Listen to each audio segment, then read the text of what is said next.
তুমি না তওবা করেছিলে? তুমি শুধুমাত্র আল্লাহর জন্য সবকিছু ছেড়ে দিয়েছিলে।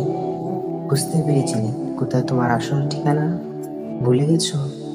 আবার কোন পাপ তোমায় গ্রাস করে নিল? তুমি তো সেই নিজের পাপের প্রতি অনুতপ্ত হয়ে সেজদায় পড়ে অজারে কেঁদেছিলে।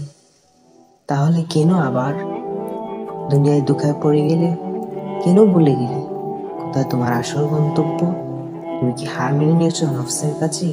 তুমি এত দুর্বল, ভুলে গেছো তুমি কার বান্দা, কে তোমার রব? তোমার রব তো সর্বশক্তিমান। সর্বশক্তিমানের বান্দা আবার কখনো দুর্বল হয় নাকি? মৃত্যু পর্যন্ত লড়ে যাও তুমি, দেখিয়ে দাও তোমার ইমানের পাওয়ার শয়তানকে। শয়তানের দুগায় পরে অনেক পাপ করে ফেলেছো, তাই নিরাশ হয়ে গেছো তুমি, তাই না?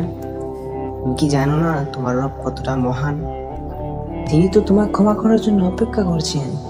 তাই ফিরে আসো সেই রবের দুয়ারে, যার দ্বার কখনো বন্ধ হয় না। ভিডিওটি ভালো লাগে থাকলে একটি লাইক এবং চ্যানেলটি অবশ্যই সাবস্ক্রাইব করবেন এবং অপরকে দেখার সুযোগ করে